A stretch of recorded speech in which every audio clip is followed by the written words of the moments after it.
Lisa, तो पहले ये बताओ भाई, कोई प्रॉब्लम पूरे सिलेबस में किसी तरह का कोई डाउट हो, पहले तो वो पूछो, फिर आगे की बात करते हैं हम लोग। No sir. अच्छा Arpit, what about you? Sir अभी तो नहीं कोई। अच्छा असाइनमेंट सबमिट किया है अर्पित? Sir latest? हाँ लेटेस्ट वाला। सर किया है सर। अच्छा रुको मैं देखता हूँ अगर ये अपलोड हो गया है तो। लेटेस्ट वाला कौन सा था अर्पित?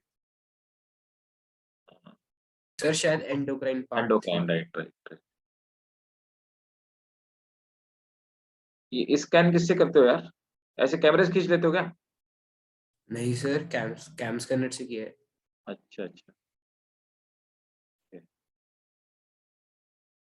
चलो पहले आपसे शुरू करते हैं। ये वाला है ना अर्पित? ये हाँ सही। चलो, ठीक ठीक है, चलो देख लेते हैं। पहले आपसे शुरुआत करते हैं, जिसने जिसने असाइनमेंट किया वो। तो कौन आया? दीजिए। तो रोशनी, कोई डाउट, कोई टॉपिक ना क्लियर हो या कुछ भी पूरे सिलेबस में तो आप पूछ सकते हो, है ना? बाकी मैं असाइनमेंट भी आप लोगों की चेक कर लूंगा। चलो पहले अर्पित से स्टार्ट करते हैं, इसी का असाइनमेंट स्टार्ट करते हैं। थोड़ा बड़ा कर, रुको थोड़ा इसको बड़ा किया जाए।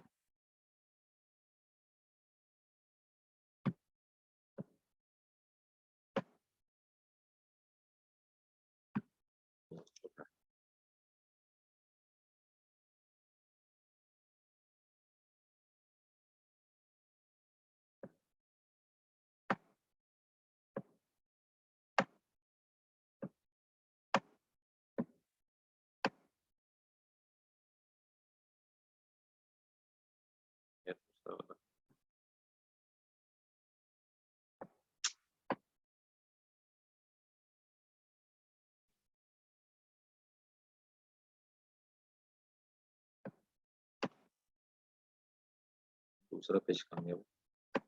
पेज के नीचे।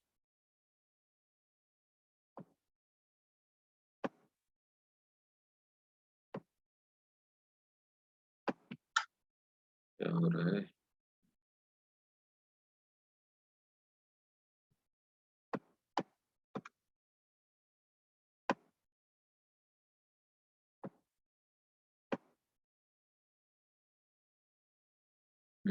कौन सा है? Question number 5।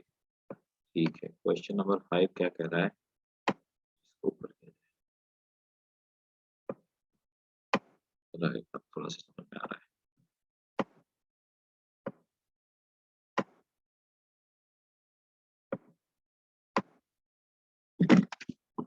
तो क्वेश्चन नंबर 5 पे, which cells secrete testosterone and what are its various function? ठीक है भाई, ये क्वेश्चन हो गया हमारा। चेक करते हैं आपने क्या लिखा हुआ है।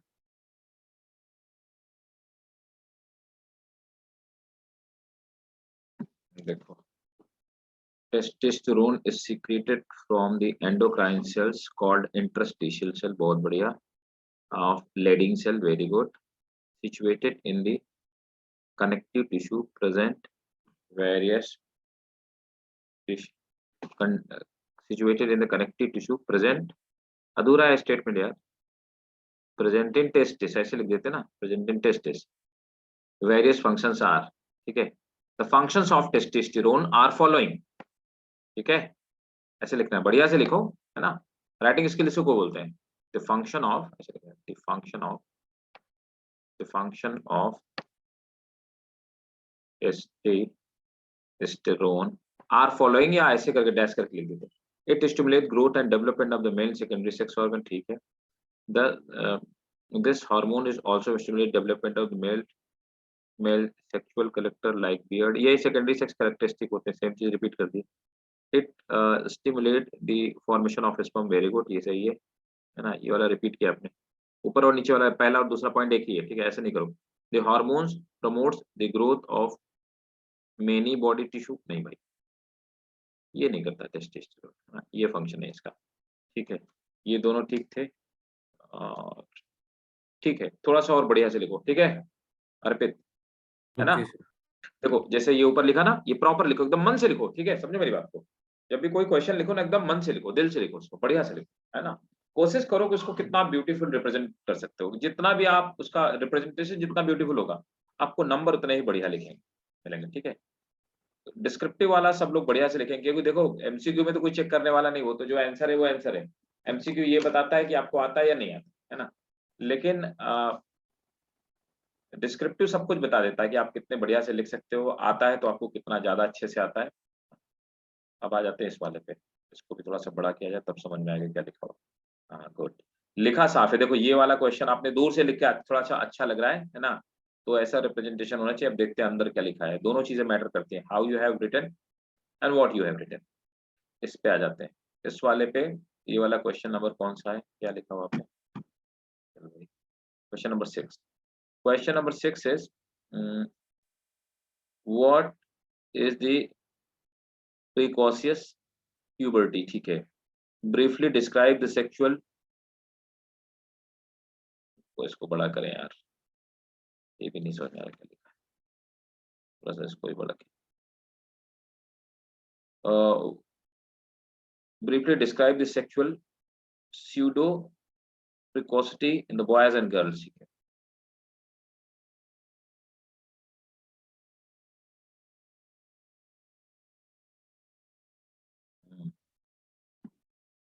Early maturation of ovaries and testes with the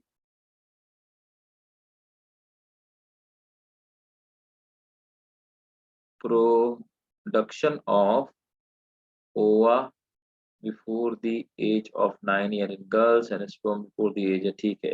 right, थोड़ा भैया साफ साफ लिखो भाई, है ना, समझ में आना चाहिए। Sexual precocity in the boys occurs due to excess of testosterone, very good। uh, tumors of the testis or adrenal gland,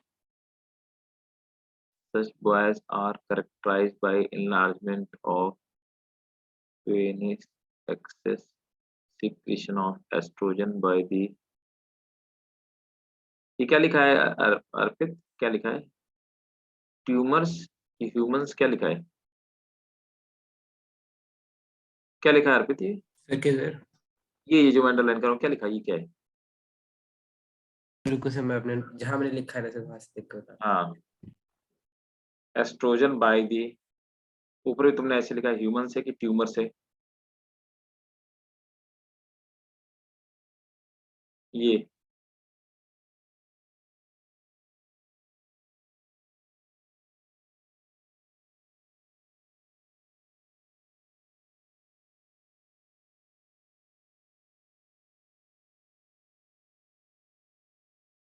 देखो कंटेंट तो ठीक लिखा है भाई साहब, है ना, थोड़ा क्लियर साफ लिखो, है ना। Try to be more clear and legible, ठीक है, और साफ लिखो भाई अर्पित। और क्या लिखा है आपने, क्वेश्चन नंबर 8, क्वेश्चन नंबर 8 क्या है, differentiate between the hypoparathyroidism and hyperparathyroidism, ठीक है। It is hypo deficiency of parathyroid, it is excess of parathyroid, it occurs due to ठीक है, it occurs due to formation of tumor, there is a deficiency of calcium which leads to the, ठीक है, okay okay है भाई ये वाला। और थोड़ा बढ़िया से लिखो, ठीक है अर्पित। और भाई how is gigantism from different from acromegaly, ये भी नहीं लिखा आपने, है ना अर्पित। देखो Yes, sir. दो चीजें, एक तो भाई थोड़ा सा क्लियर लिखो, है ना, पहली चीज आपको क्या इंप्रूव करनी है, एक तो whatever you have written that should be legible, है ना, वो Okay, sir. मतलब सुंदर नहीं, दैट शुड बी लेजिबल, है ना, थोड़ा सा साफ। रिप्रेजेंटेशन आपका ठीक ठीक है, आपको थोड़ा इंप्रूव करने की जरूरत है। दूसरी चीज क्या है कि कभी पॉइंट को रिपीट नहीं करो, नो रिपीटिशन। और देखो जैसे यहाँ पर आप देखोगे कि यहाँ पर डिफरेंस पूछा गया है। अब देखो क्वेश्चन कितने मार्क का क्वेश्चन, कितने नंबर का क्वेश्चन है? अगर 3 नंबर का होता तो कम से कम तुम समझो कि तुम्हें 5 डिफरेंस लिखने चाहिए, ठीक है? तो थोड़ा सा और बढ़िया पढ़ाई करो, रिवीजन और करो, ठीक है? हमको लगता है बिना रिवीजन किए तुमने लिखा है, सही बताओ, ऐसे ही है अर्पित? तैयारी करके लिखा है या बिना ऐसे रिवीजन किए? सर अभी रिवाइज करना था। हाँ, वो दिख रहा है, ठीक है ना? रिवीजन करो और फिर से और बढ़िया से लिखो, ठीक है ना? और थोड़ा नेक्स्ट टाइम लेजिबल लिखना, ठीक है? आप ओके आ जाते हैं। और किसने किसने, very good, but it's good, तुमने एटलीस्ट अटेम्प्ट किया और तुमने सबमिट किया, आई अप्रिशिएट दिस। और कौन है भाई? लीजा, लीजा सबमिट किया है क्या? किधर हो भाई? नहीं लीजा, लीजा तुम्हारा असाइनमेंट नहीं बेटा, है ना? यस सबमिट करो। सर, मैं कर दूंगी आज। हाँ बिल्कुल, प्लीज करो, इसमें आपको बेनिफिट मिलेगा। और रोशनी सबमिट किया क्या बेटा? सर आज कर दूंगी। हाँ बेटा प्लीज सबमिट करो और बढ़िया से लिखना। देखो जो मैं अर्पित के लिए बोल रहा हूँ, it is applicable for all of you, है ना? मैं देखना चाहता हूँ कि आप कितने बढ़िया से लिखते हो। और बोर्ड में मार्क्स दोनों चीजें के होते हैं, एक रिप्रेजेंटेशन के, रिप्रेजेंटेशन आपका बढ़िया होना चाहिए, ठीक है? सूरत सबमिट किया क्या? हाँ सबमिट किया है ना? यही है क्या सूरत? Yes sir. ओके, तो चलो आपका भी क्वेश्चन का आंसर पढ़ लेते हैं। अच्छा इसमें क्वेश्चन नहीं है, फोर्थ वाला, क्रिएटेड बाय, फर्स्ट लुक में देखो ये लेजिबल बहुत लिखा है इसमें, वेरी गुड, लेजिबल है, एकदम साफ लिखा हुआ है, इसका आपको बेनिफिट मिलेगा। तो क्वेश्चन पेपर देख लेते हैं अर्पित वाले से। वो फोर्थ फिफ्थ एंड सिक्स क्या था क्वेश्चन पेपर में? फोर्थ है, अच्छा सर फोर्थ एमसीक्यू था। एमसीक्यू था, and ये पार्ट थर्ड है ना? और यस और सूरत ने कौन सबमिट किया है, कौन सा है सूरत? अच्छा पार्ट वन है सूरत, चलो मैं देख लेता हूँ। सूरत नया वाला नहीं सबमिट किया, ये वाला पार्ट थर्ड वाला? अभी नहीं किया, आज कर दूंगी मैं। कर देना बेटा, है ना? कर देना। चलो मैं इसमें देख लेता हूँ। Hypothalamus is the part of neural system, it is also the part of endocrine system, the name given to the, तबीयत ठीक नहीं थी इसलिए। हाँ सर मेरी तबीयत ठीक नहीं थी, मुझे कोविड हो गया था सर इसलिए। अच्छा, so now you are okay? Yes sir. अच्छा चलो कोई बात नहीं, नेक्स्ट वाला आप अच्छे से लिखना, फिर भी मैं पढ़ लेता हूँ, बट दिस इज लेजिबल, है ना? लिख आप साफ रहे हो, that is really very good. Pituitary gland is located in the bony cavity of,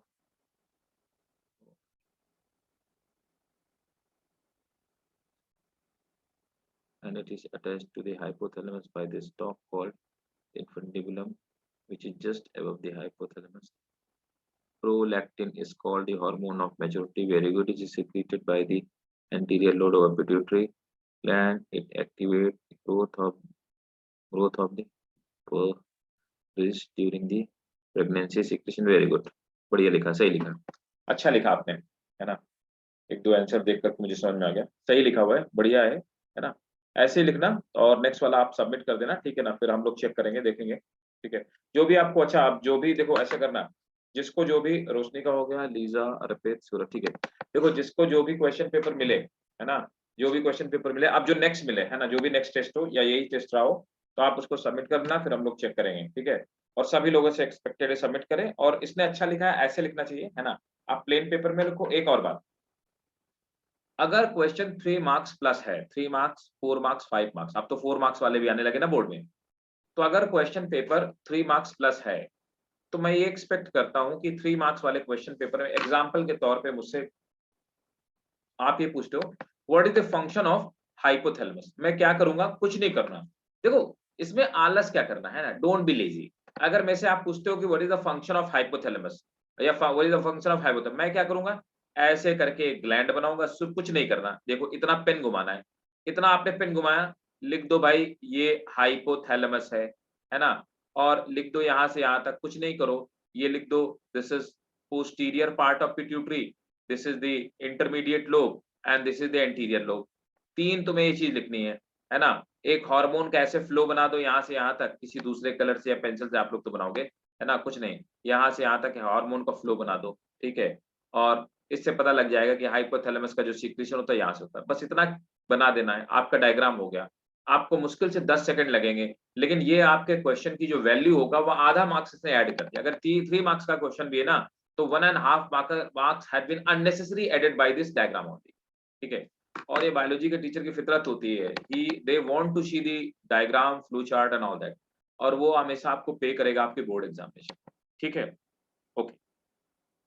अब पहले ये बताओ कि किसी को किसी भी पूरे सिलेबस में किसी पार्ट में डाउट हो, पहले तो ये पूछो, है ना, और फिर मैं बताता हूँ हम लोग कैसे-कैसे क्या करेंगे। ठीक है, आगे जैसे आई लाइक मैंने डिस्कस किया है निष्कल जी से। तो इस सेइंग कि वीक में जो मंडे वाली क्लास होगी, मंडे वाली हमारी क्लास होगी, है ना? मंडे वाली क्लास में मैं क्या-क्या कराऊँगा मैं वो आपको बता देता हूँ। अभी एक काम तो हम लोग सबसे पहले ये करेंगे कि आप जो भी वीकली असाइनमेंट जो रहेंगे क्वेश्चन, जो भी डिस्क्रिप्टिव क्वेश्चन, है ना? तो सबसे पहले हम लोग काम करेंगे कि जो असाइनमेंट होगा उसको हम लोग एसेस करेंगे और असाइनमेंट एक्सेस करके देखेंगे कि क्या है और उसको डिस्कस करेंगे। जो भी आपका अच्छा है, जो भी पॉजिटिव है, जहाँ पे इम्प्रूव करने की ज़रूरत है, वो मैं दोनों चीज़ आपको बताऊँगा। दूसरी चीज़ क्या है, जो भी आपके डाउट सेशन हो, है ना? डाउट जो भी आपको होगा, वो मैं क्लियर करूँगा। तीसरी चीज़ क्या है, मैं एक चैप्टर का किसी भी का रिवीजन करूँगा और इसी का हम लोग डाउट करेंगे। आप इस चैप्टर को पहले से पढ़ कर के आओगे, ठीक है? मुझे जो चैप्टर इम्पोर्टेंट लगते हैं, उन सब पे मैं रिवीजन करवा दूँगा आपको और आपका क्या है कि उसको पढ़ के लाना है, ठीक है? हम लोग ये कहानी स्टार्ट कहाँ से करने वाले हैं? हम लोग ये कहानी स्टार्ट करने वाले हैं सेल बायोलॉजी से। तो इसमें मेन चीज़ मैं 3 चीज़ों का रिवीजन कराऊँगा, सेल बायोलॉजी का, ठीक है? दूसरा मैं ह्यूमन फिजियोलॉजी, है ना? जो हम लोगों ने किया हुआ है, ह्यूमन फिजियो, ये वाला पार्ट हम लोग पकड़ेंगे और तीसरी चीज़ फिर हम लोग पकड़ेंगे प्लांट फिजियोलॉजी एंड ये 3 चीज़ें हैं। ये कराने के पीछे रीज़न क्या है कि करीब 40 नंबर का इसका वेटेज है, ह्यूमन फिजियोलॉजी का 40 नंबर का प्लांट फिजियोलॉजी का वेटेज है और एप्रोक्सिमेटली 5 क्वेश्चन 8 मतलब 4 से 5 क्वेश्चन एवरेज मान के चलो 5 5 4 जा 20 तो 20 मार्क्स मतलब 16 टू 20 मार्क्स का वेटेज आपका सेल बायोलॉजी का। तो ये मेजर सेक्शन है जो हमारे 11th के सिलेबस को कवर करता है, इसलिए हम लोग यहाँ से कवर करना स्टार्ट करें, ठीक है? और किसी को कुछ डाउट हो बताओ पहले? बोलो भाई। सही है? और किसी को कुछ कोई अपनी तरफ से आपकी रिक्वायरमेंट हो कुछ तो बताइए। इसके अलावा कुछ और ऐड ऑन करना हो? वीक में एक बार क्लास होगी, मंडे मंडे हम लोग क्लास करेंगे, है ना? बोलो भाई किसी को कोई डाउट हो बताइए।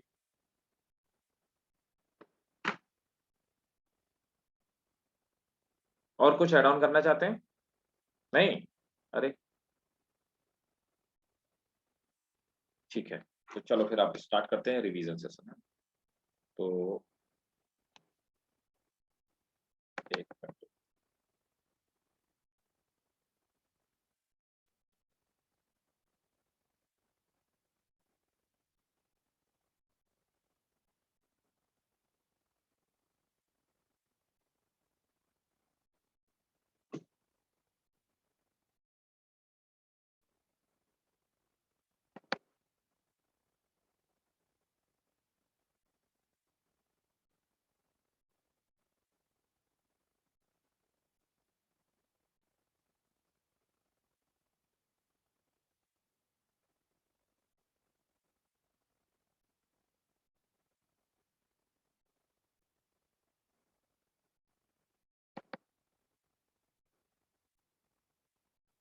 स्टार्ट किया जाए फिर रिवीजन बताओ बोलो भाई। बोलिए। रिवीजन एक तरफ से स्टार्ट किया जाए? या और कुछ चाहते हो? बोलो भाई सब लोग एकदम पहले अपनी तरफ से बोलो। अर्पित, लीजा, सर क्या? मैं ये कह रहा हूँ कि रिवीजन स्टार्ट किया जाए फिर या फिर कुछ और भी चाहिए साथ में? नहीं सर, रिविजन। अच्छा ठीक है। अर्पित आप भी बताओ, रोशनी, सूरत आप भी बताओ, यस सर। ठीक है? रिवीजन स्टार्ट करें? Yes sir. चलो ठीक है। तो रिवीजन हम लोग स्टार्ट करेंगे कहाँ से? रिवीजन हम लोग स्टार्ट करेंगे सेल बायोलॉजी से। सेल बायोलॉजी में सेल स्ट्रक्चर वाला जो चैप्टर है वहीं से हम लोग रिवीजन स्टार्ट करेंगे। 1 मिनट रुको मुझे। इसको स्टार्ट करने से पहले मैं कुछ और चीज़ चाहूँगा कि कहाँ गया सेल बायोलॉजी?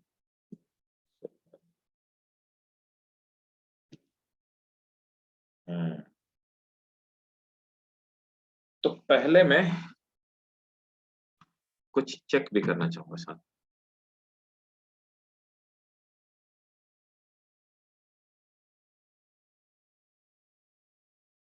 ठीक है, कुछ क्वेश्चंस है ना। तो पहले मैं स्टार्ट करूंगा कुछ क्वेश्चंस के साथ में, ठीक है। क्वेश्चन आप लोग मुझे बताओगे कि इसका आंसर क्या होगा, ठीक। क्वेश्चंस मैं आपके सामने ओपन करता हूँ प्रैक्टिस से।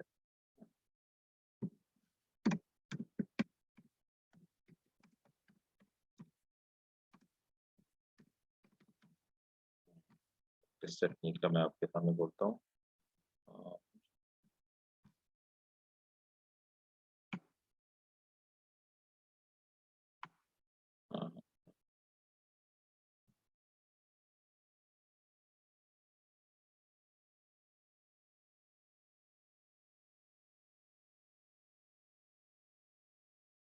एक सेकंड में क्वेश्चन जरा थोड़ा सा खोल लूं। इससे आपको ये आइडिया लगेगा कि कैसे किस टाइप के क्वेश्चंस पूछे जाते हैं मेडिकल के एग्जाम में। और आपको कुछ क्वेश्चंस और number of question next class में मैं थोड़ा सा बढ़ा ही दूंगा, कम नहीं रखूंगा, ठीक। एक सेकंड दो मुझे, थोड़ा सा क्वेश्चन ओपन कर लूं फिर आपको।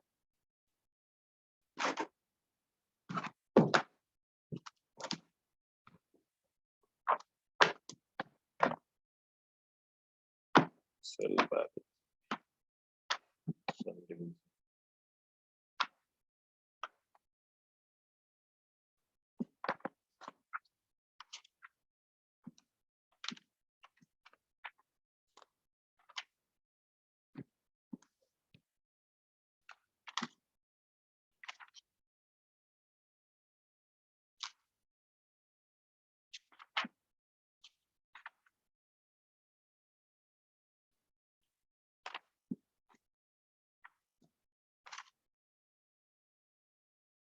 ठीक।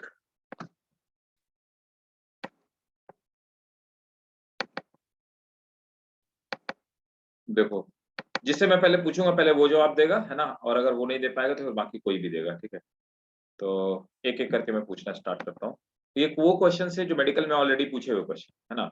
और सेल बायोलॉजी के, इससे आपको ये आइडिया लगेगा कि जो हमने पढ़ा और जो हम पढ़ रहे हैं वो कहाँ तक एप्लीकेबल है, और उससे कितना आपको प्रिपेयर्ड है, कितना आपको फायदा होने वाला है, ये सब बातें आपको पता लगेंगी। तो पहले मैं ओपन करता हूँ, कहाँ गया, हाँ ये ये हालांकि आप सब भी कर सकते हो, आप सब करो। इन सर्कल वाले जो ज्यादा अच्छे क्वेश्चन है, जो ज्यादा अच्छे क्वेश्चन है वो मैंने इन सर्कल कर रखे हैं।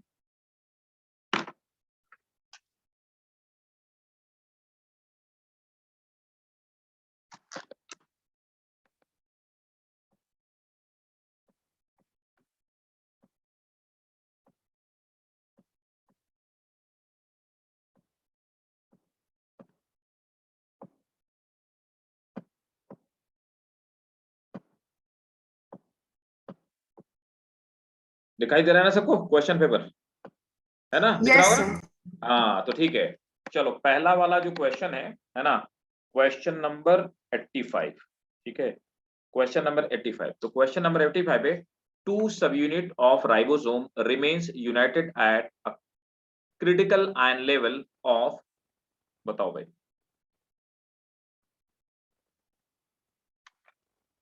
क्या होना चाहिए इसका आंसर। बोलो भाई, अर्पित बताओ,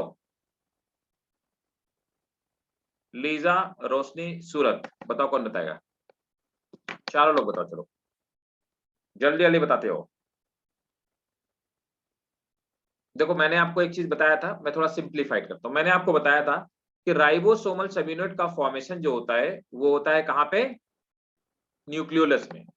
राइबोसोम की दोनों यूनिट न्यूक्लियोलस से बाहर निकल करके आती हैं और वो आपस में दोनों स्मॉल और लार्जर सब यूनिट यूनाइट हो जाती है। किसकी हेल्प से यूनाइट होती हैं दोनों सब यूनिट, बोलो भाई। अर्पित, हाँ लीजा बोलो बोलो। Sir magnesium. बहुत बढ़िया, शाबाश, वेरी गुड। मैग्नीशियम, मैंने आपको बताया था कि दोनों राइबोसोम की सब यूनिट जो होती हैं, दोनों सब यूनिट के बीच में मैग्नीशियम ब्रिज पाया जाता है। मैग्नीशियम का कंसंट्रेशन ज्यादा होगा तब ये यूनाइट करेंगी, और अगर मैग्नीशियम का लेवल गिर जाए तो ये एक दूसरे से डिसोसिएट हो जाएंगे और प्रोटीन का फॉर्मेशन नहीं होगा। और आप देखना मैंने आपको ये बात लिखवाई कि मैग्नीशियम ब्रिज से, बताओ लिखवाया ना, यस याद है? हाँ, तो आप देखो, अब एज इट इज जो मैंने लिखा है वही क्वेश्चन नहीं होगा, है ना, क्वेश्चन ऐसे ही आएगा। आप देखते हो ये पूछा हुआ question 2000 CBSE AIPMT all India pre medical test उसी को बोलते थे जिसको आपके आज के डेट पे नीट बोलते। देखो मैं बता दूं आपको, जब भी आप पुराना क्वेश्चन पेपर पढ़ेंगे ना, तो पहले इसको when I was a child, when I was in class 11 and 12, ठीक है, मेरे टाइम पे इसको बोला जाता था सीबीएसई PMT बोलते थे, है ना। सीबीएसई भी कुछ लोग बोलते थे, सीबीएसई सीबीएसई PMT बोलते थे, है ना। उसके बाद इसको बोला जाने लगा सीबीएसई AIPMT, है ना। सीबीएसई AIPMT के बाद फिर इसको क्या कहा गया, इसको फिर नीट कहा गया, है ना, नीट ही कहा गया, ठीक है। और नीट अलग था उस टाइम तक, आपको जिपमर अलग था, एम्स अलग था, AFMC अलग था। आज की डेट में जितनी चीजें मैंने बताई सब एक ही अम्ब्रेला में आती है, जिसको हम लोग नीट का एग्जाम बोलते हैं, ठीक है। तो इसीलिए ये क्वेश्चन सीबीएसई AIPMT मतलब ये नीट का ही क्वेश्चन, ठीक। नेक्स्ट आप बताओ, vacuoles in the plant cells, ठीक है, is a membrane bound contain the storage of protein and lipid, membrane bound contain the water and excretory substance, lag the membrane and contain air, lag the membrane and contain water excretory substances। बताओ Sir, lac membrane and contain water and excretory substance. ठीक है, और कौन बताएगा? Lisa आप बताओ। सूरत बताओ भाई, आजकल क्या बात है आप बता नहीं रहे हो। सूरत बोलो भाई। रोशनी आप भी बताओ। इससे इजी कोई क्वेश्चन नहीं हो सकता है मेडिकल का। अच्छा एक बात बताओ, मैंने, आप अपने नोट्स पैरेलली खोल देना, मुझे याद है मैंने आपको क्या लिखवाया, मुझे बिल्कुल याद है, आप देख लेना, वो पॉइंट मैं बोलूंगा तो पक्का मिलेगा। मैंने आपको एक बात लिखाई थी, मैंने कहा था कि वैक्यूल की जो मेम्ब्रेन होती है उसको हम टोनोप्लास्ट कहते हैं। तो पहली बात तो देखो अर्पित, यहीं पे आपका क्वेश्चन गलत हो गया है, मेम्ब्रेन वहां पाई जाती भाई, वैक्यूल ही तो ऐसा ऑर्गेनेली है जिसकी मेम्ब्रेन का कोई अलग से नाम है। बाकी सबकी मेम्ब्रेन को तो हम लोग एक्सटर्नल मेम्ब्रेन, इंटरनल मेम्ब्रेन, है ना, बायो मेम्ब्रेन ये कह देते हैं। वैक्यूल अकेला ऐसा एक ऑर्गेनेली है जिसकी मेम्ब्रेन का नाम है, जिसको हम लोग टोनोप्लास्ट कहते हैं, है ना। और दूसरी चीज मैंने बताया था बी, वेरी गुड, बहुत बढ़िया सूरत, बी ही इसका आंसर होगा, सही बताया इसने, सूरत ने सही बताया, बी इसका आंसर होगा। इट इज मेम्ब्रेन बाउंड, और इसमें क्या मैंने बताया था, वाटर इकट्ठा हो जाता है, पिगमेंट इकट्ठा हो जाते हैं, जो कि यहाँ पे नहीं, पिगमेंट इकट्ठा हो जाते हैं, मिनरल इकट्ठा हो जाता है, और एक्सक्रीटरी सब्सटेंसेस इकट्ठा हो जाता है। बी इसका आंसर होगा, ठीक है ना। And this is the largest organelle of plant cell. 87 में आ जाते हैं, germinating seeds fatty acids are degraded exclusively in the proplastid, peroxisomes, glyoxysome, mitochondria। बोलो भाई 87 का आंसर क्या होगा?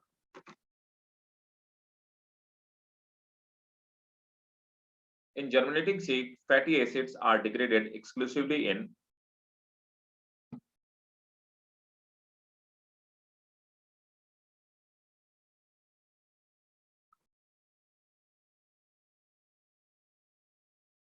B। और कोई बताएगा? सूरत का कहना है बी, नहीं अर्पित का कहना है B। ठीक है, और कोई? Anyone else? बहुत बढ़िया, शाबाश, अर्पित ने सही बताया, इसका आंसर बी होगा, ग्लाइऑक्सिसोम्स होगा। Glyoxysomes are meant for what? They are meant for respiration of fat.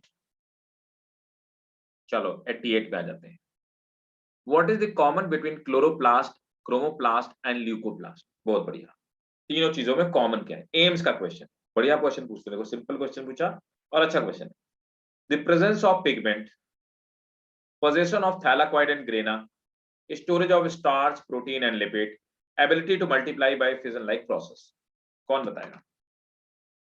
तीनों सर मल्टीप्लाई होते हैं। तीनों मल्टीप्लाई होते हैं, इसका मतलब आंसर आपके हिसाब से क्या होना चाहिए? सर डी होना चाहिए मेरे साथ। वेरी गुड, आपने भी सही बताया, लीजा ने सही बताया, लीजा ने भी सही बताया, वेरी गुड, डी ही इसका आंसर होगा। देखो पिगमेंट ल्यूकोप्लास्ट में पाया नहीं जाता, थैलाक्वाइड्स और ग्रेना बिल्कुल नहीं, ल्यूकोप्लास्ट में नहीं पाए जाते, दोनों ही नहीं पाए जाते। स्टार्च, प्रोटीन एंड लिपिड का जो ये स्टोरेज का काम ल्यूकोप्लास्ट भी करता है और क्लोरोप्लास्ट भी करता है, लेकिन क्रोमोप्लास्ट से काम नहीं करते। तीनों में जो कॉमन चीज है वो डी है, इसलिए डी इसका आंसर होगा। आ जाते हैं एक और अच्छा वाला क्वेश्चन है, रीजनिंग असर्शन का क्वेश्चन है। इसमें क्या होगा? A and B both are correct, ठीक है, and B, A is B is explanation of A, A and B both separately correct, ठीक है, but not explanation of each other, ठीक है, A is correct, B is या और B is correct, है ना, ऐसे करके. A cell membrane shows fluid behavior. A membrane is mosaic or composite of diverse lipid and protein.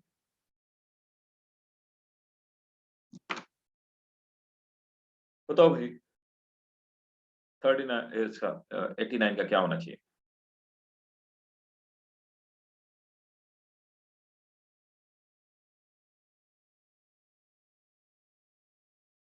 कोई बता सकता है? अच्छा बताओ पहला वाला सही है कि नहीं सही है? Yes sir. ठीक है, और दूसरा वाला?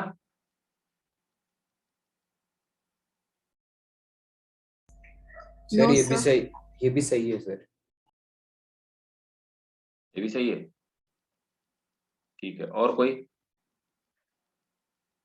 तो बताओ फिर अर्पित इसी बात पे क्या होगा आंसर? और कोई? लीजा? अच्छा किसी और ने बताया. अच्छा, सूरज का कहना है ए आंसर होगा. A and B both are true and ठीक है, आपका सूरज का कहना है ये सही है. अर्पित आपका क्या कहना है, कौन सही है?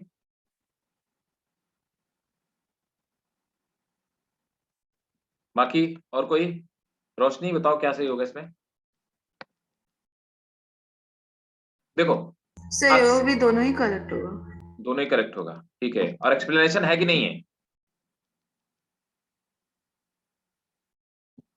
देखो a cell membrane shows fluid behaviour, तो हम इसको क्या बोलते हैं?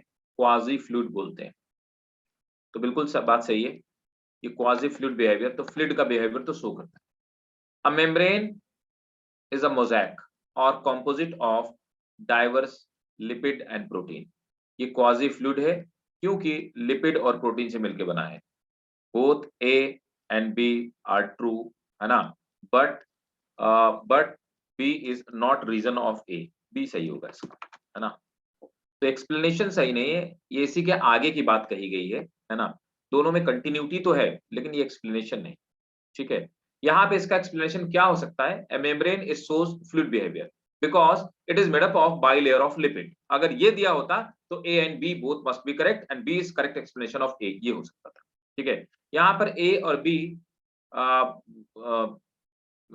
B are true reason and reason is the correct explanation of sorry and but the reason is not correct explanation of a, ऐसा है ना. बी सही होगा, ठीक है.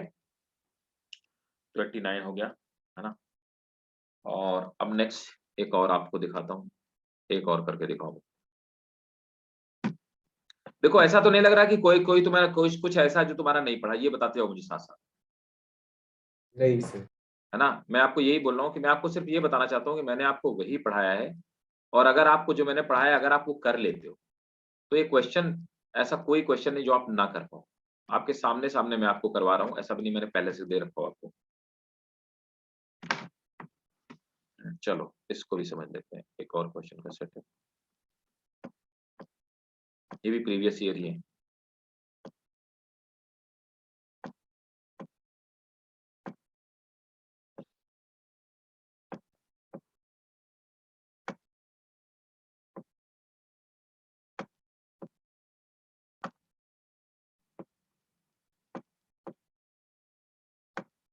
ठीक है, चलो अब इसमें आ जाते हैं. ड्यू का है, ड्यू मेडिकल एंट्रेंस टेस्ट का है, ठीक है. तो अच्छा होता है, ड्यू का भी पेपर अच्छा ही आता है. तो ये दिल्ली वाला है. अब इसमें पहला वाला क्वेश्चन क्या पूछा हुआ है?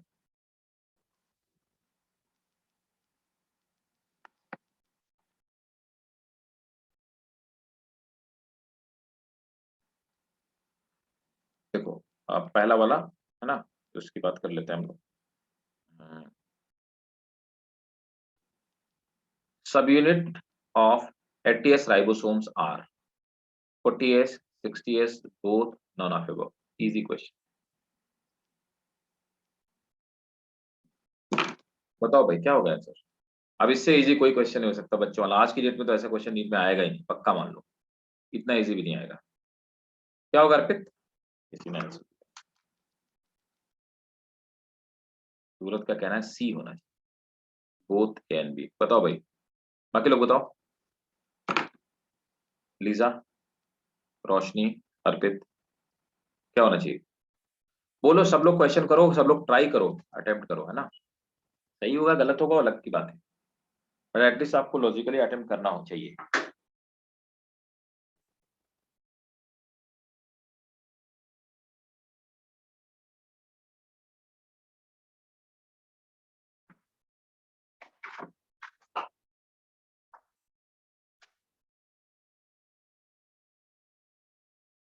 बोलो भाई।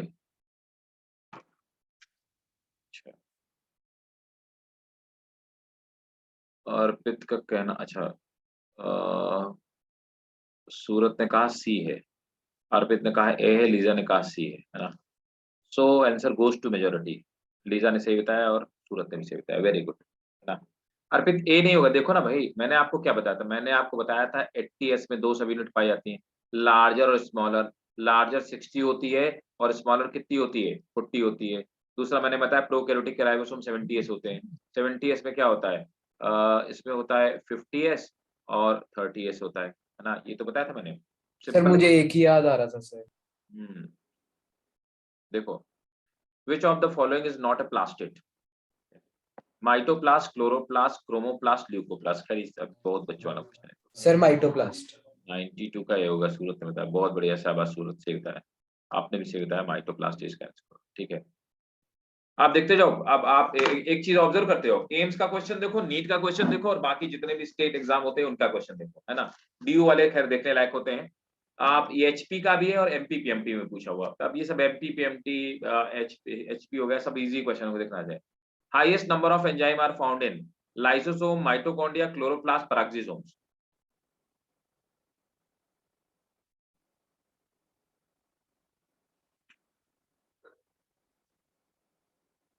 क्या होना चाहिए? ये क्वेश्चन बढ़िया क्वेश्चन है, लेकिन अच्छा क्वेश्चन है।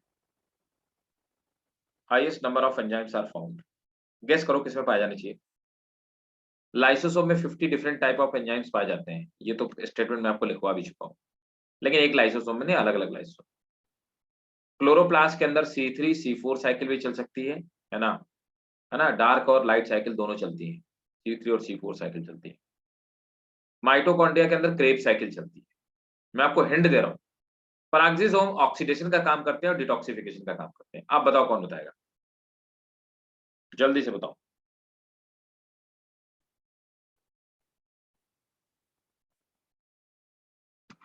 कौन आंसर बता रहा है भाई? अच्छा, सूरत का कहना है ए सही। ठीक, और कोई?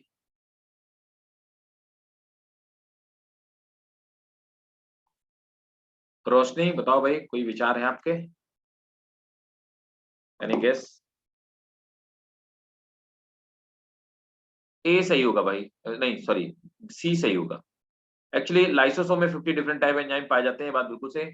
माइटोकॉन्ड्रिया के अंदर क्रेब साइकिल चलता है, क्रेब साइकिल में बहुत सारे इंटरमीडिएट कंपाउंड बनते हैं और बहुत सारे एंजाइम्स की जरूरत पड़ती है, इसलिए। और माइटोकॉन्ड्रिया के अंदर, है ना, इनर मेम्ब्रेन और आउटर मेम्ब्रेन और मैट्रिक्स दोनों में एंजाइम पाए जाते हैं, इसीलिए इसमें नंबर ऑफ जो एंजाइम होंगे उनके नंबर्स ज्यादा होते हैं comparatively to lysosome, chloroplast.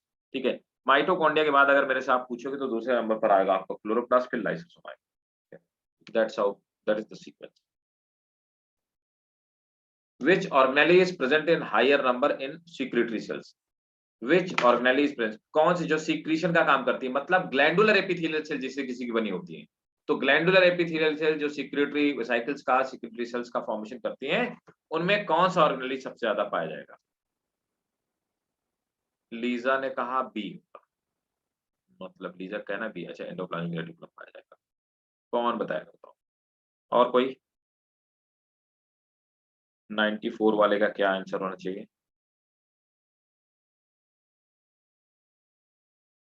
Secretion का काम कौन करता है, बताओ जल्दी से। अगर कोई भी सेल एंजाइम या हार्मोन्स का सीक्रेशन कर रही है, उसमें कौन सा ऑर्गेनेल पाया जाना चाहिए?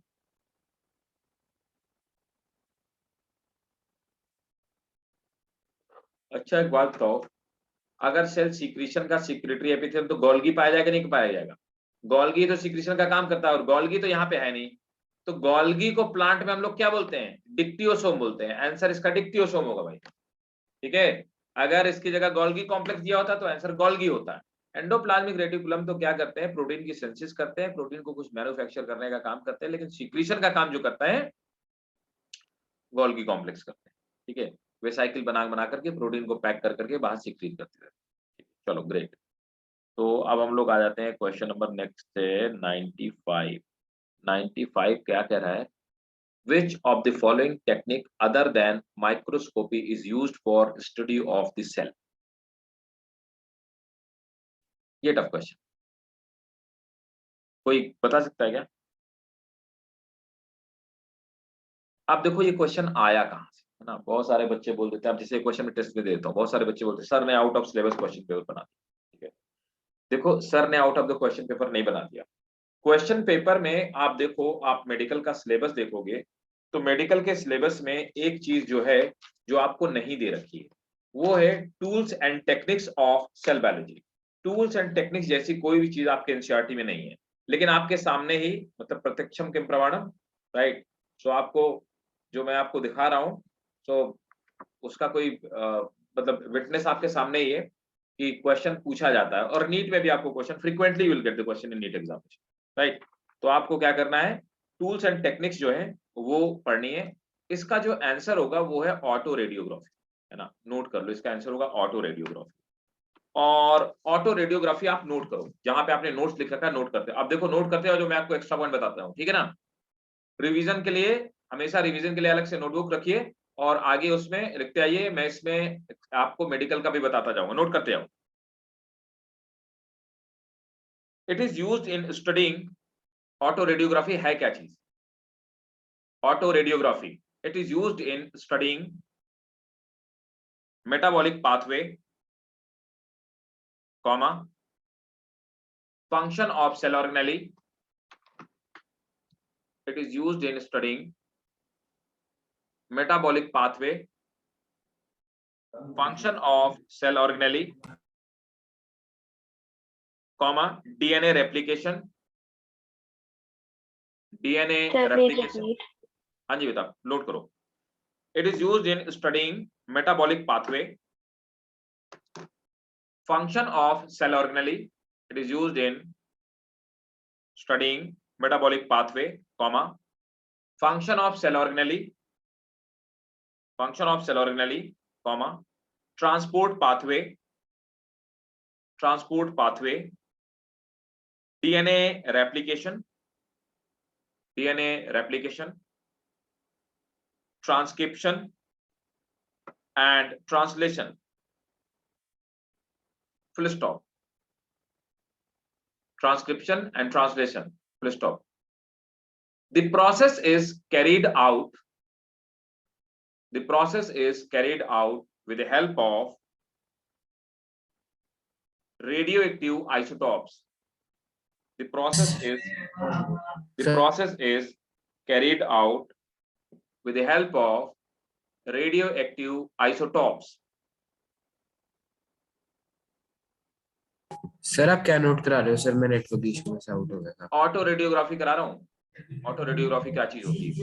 एक्चुअली आपके मेडिकल में एक चीज एड ऑन है सेल बायोलॉजी में, टूल्स एंड टेक्निक्स, जो कि एनसीईआरटी में कहीं पे दिया ही नहीं हुआ है और उससे क्वेश्चन पूछे जाते हैं।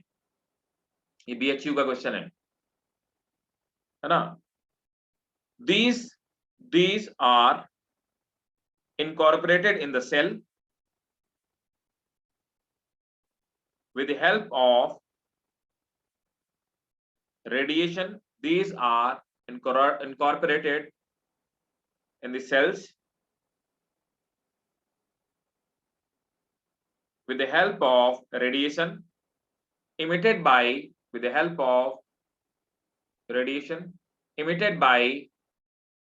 these radioisotopes. The pathway can be traced. तो यहां पर जैसे क्रेब साइकिल चल रहा है, तो Krebs cycle with the help of radiation emitted by radiation emitted by isotopes, the pathway can be traced.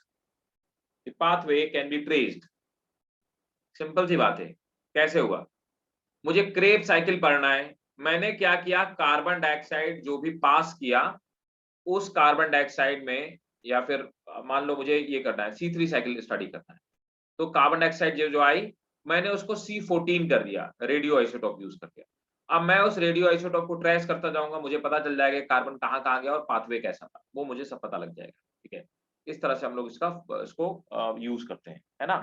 तो इसको हम लोग रेडियो आइसोटोप की हेल्प से साइकिल पता करते हैं। क्रेब साइकिल कैसे खोजी गई, इसी तरह खोजी गई, है ना। और बाकी माइटोकॉन्ड्रिया में जो साइकिल चलती हैं, सॉरी क्लोरोप्लास्ट में जो cycle C3 cycle, C4 cycle, सब हमने ऐसे ही ट्रेस किया। डीएनए के रेप्लिकेशन को हमने ऐसे ट्रेस किया, तो ऑटो रेडियोग्राफी का यूज कर। ठीक है सर। हाँ जी बेटा। सर BHU सर अपना एग्जाम लेती है? BHU का पहले अपना एग्जाम होता था, है ना। अभी शायद नीट से ही लेता है, अब नीट से ही लेता है। पहले देखो BHU का अपना एग्जाम होता, BHU का भाई साहब, BHU IIT भी है ना।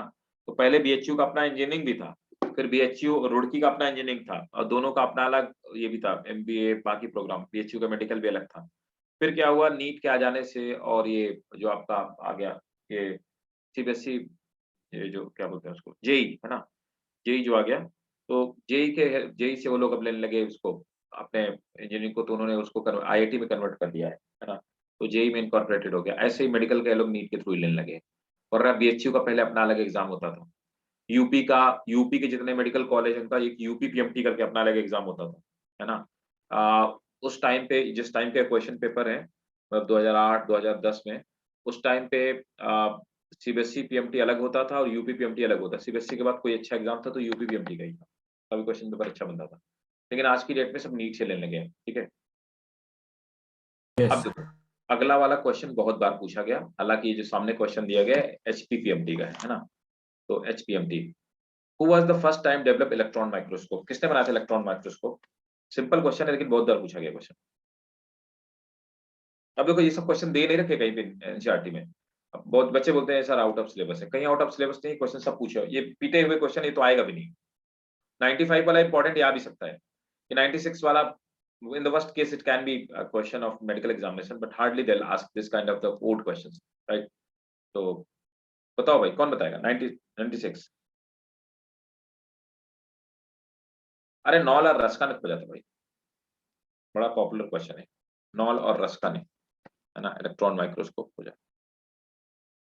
Which of the following can be seen only under the electron microscope? बताओ किसको हम इलेक्ट्रॉन, सिर्फ इलेक्ट्रॉन माइक्रोस्कोप से देख सकते हैं? ये भी बच्चों वाला क्वेश्चन है, जल्दी जल्दी बताओ।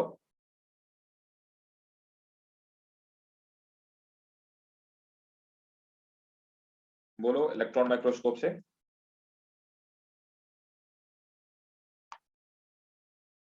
अरे भाई देखो, राइबोसोम बड़े होते हैं, इनको देखा जा सकता है, क्लोरोप्लास्ट बड़े होते हैं, ल्यूकोप्लास्ट बड़े होते हैं, सबका साइज माइक्रोन में होता है।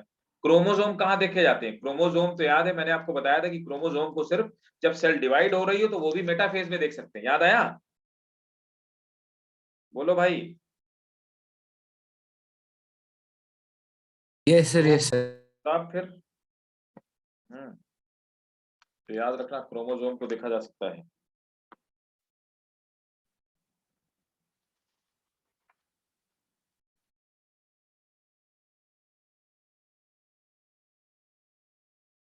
और ये स्कैटरिंग के प्रिंसिपल में काम करता है, ठीक है ना।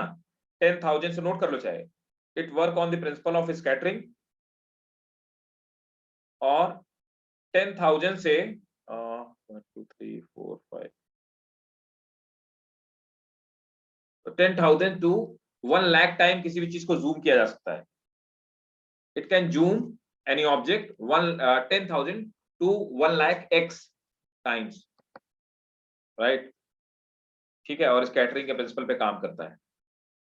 चलो 98 में आ जाओ। Which of the following is not constituent of cell membrane? ऐसा कौन सी चीज है इनमें से जो सेल मेम्ब्रेन का पार्ट नहीं है? Sir proline. बहुत बढ़िया, शाबाश। क्या है ये? प्रोलीन क्या है? एमिनो एसिड है भाई। अमीनो एसिड, ठीक है। हाँ सर।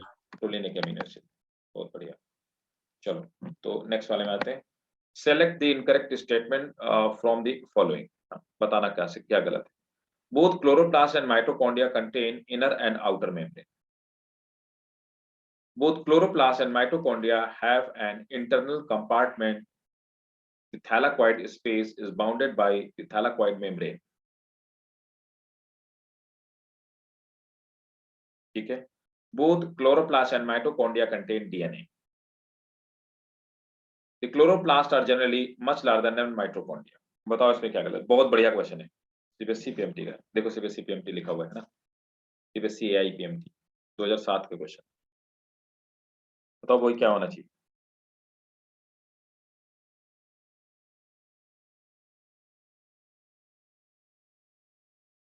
अच्छा एक बात बताओ, माइटोकॉन्ड्रिया में पाए जाते हैं क्या थैलेकॉइड? तो दोनों की बात कर रहा है। Chloroplast and mitochondria have internal compartment, बिल्कुल बात सही है। The thylakoid space bounded by the thylakoid membrane. Yes, the thylakoid space is bounded by thylakoid membrane in where? Chloroplast only. क्या माइटोकॉन्ड्रिया में पाए जाते हैं क्या? बोलो भाई। Is this statement correct for mitochondria? Tell me. नहीं ना, माइटोकॉन्ड्रिया में तो क्रिस्टी पाए जाते हैं, याद आया? Yes sir. तब थैलाकॉइड तो इस तरह के स्ट्रक्चर होते हैं जो पाए जाते हैं क्लोरोप्लास्ट में। माइटोकॉन्ड्रिया में कहाँ पाए जाते हैं? थैलाकॉइड होते हैं, थैलाकॉइड मेम्ब्रेन से बाउंड रहते हैं, लेकिन माइटोकॉन्ड्रिया में नहीं पाए जाते, वहां क्रिस्टी पाई जाती है। This statement is not correct for the both of them, so इसलिए इसका आंसर क्या होगा? बी होगा। अच्छा क्वेश्चन है, ये होते हैं अच्छे क्वेश्चन, सिंपल। आपको सब कुछ लगेगा आपका पढ़ा हुआ है, लेकिन आपसे चूक हो जाएगी। ये तभी ये इफिशिएंसी तभी आ पाएगी जब आप पूरी तरह से एकदम बढ़िया से आपकी पूरी उसमें ग्रिप हो, है ना। तो this was all about the questions. समझ आया? मजा आया? Yes sir. बोलो भाई। सूरत, लीजा, रोशनी, आप चारों को किसी को ये लगता है कि इनमें से कोई भी एक क्वेश्चन था, मैं उसको छोड़ दो, इलेक्ट्रॉन माइक्रोस्कोप का, है ना। खोज वाले को तो मत छोड़ो, वो तो सिंपल एक जनरल नॉलेज का क्वेश्चन है। तो बाकी बताओ, आपको लगता है कोई क्वेश्चन था जो आउट ऑफ सिलेबस था? नहीं सर। नो है ना, सर। हमने सब पढ़ रखा है ना। Yes yes sir. सर। अब देखो ये क्वेश्चंस आपको दिखाने के पीछे पर्पस, देखो इलेक्ट्रॉन माइक्रोस्कोप वाला क्वेश्चन मैंने इंटेंशनली डाला, ये बताने के पीछे रीजन ये था कि ये इन क्वेश्चन की हेल्प से मैं आपको वो चीजें बता दूंगा जो चीजें एनसीईआरटी और हमने जो पढ़ा उसमें से एक दो चीजें क्वेश्चन के फॉर्म में जो मिसिंग हो सकती है ना, 2% 3% जो हमारा आपका मिसिंग हो सकता है, वो चीजें भी इससे हम कवर करें। ठीक है, तो दो चीजें हैं, एक तो आप जो क्वेश्चन पेपर करोगे, है ना, जो आप question paper descriptive question solve करोगे, मैं उसको चेक करूंगा, आपके सामने चेक करूंगा और वो करेंगे, है ना। उसके बाद फिर क्या है, क्वेश्चंस रिवीजन करेंगे, रिवाइज करेंगे, आपको मैं प्रीवियस ईयर क्वेश्चन पेपर से ही करवाऊंगा, जिससे कि आपको ये लगे कि ये क्वेश्चंस हमारा पढ़ा हुआ है, आपको थोड़ा कॉन्फिडेंस आए कि अगर आप और बेहतर ढंग से ब्रशअप करें तो आप मेडिकल का क्वेश्चन 11th वाला तो अभी कर सकते हो, है ना। कायदे से ये पूरा सिलेबस कंप्लीट करने के बाद अगर आप अपने 11th के एग्जाम के बाद मेडिकल का क्वेश्चन पेपर लो तो उसमें 11th के जितने क्वेश्चन होने चाहिए वो सब आपको आने चाहिए। That's what I expect. और अगर आपने कर लिया, बिलीव ऑन मी, आपको मैं 85+ बायोलॉजी में क्रॉस करवा दूंगा, ये मेरी गारंटी। तो ये था हमारा ये वाला पार्ट, ठीक है। अब इसको इसी चैप्टर को मैं रिवाइज करवा देता हूं, है ना। सर। हाँ बेटा बोलो।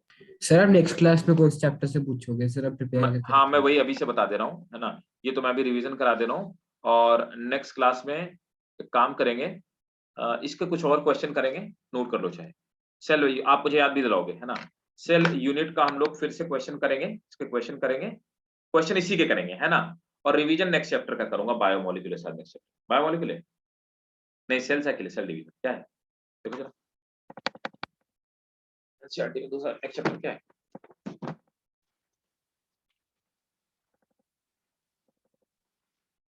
बायोमोलिक्यूलर, है ना। बायोमोलिक्यूल से ऐसे बहुत ज्यादा नहीं आएंगे, इसके भी क्वेश्चन करेंगे बायोमोलिक्यूल के। बायोमोलिक्यूल आप तैयार रखना, ठीक है। इसका रिवीजन और बायोमोलिक्यूल का रिवीजन, दो चैप्टर रिवीजन करने, ठीक। ओके मंडे को, है ना, जब भी आप मिलोगे, ठीक है। क्लियर है भाई? बाकी लोग भी यस बताओ। सर।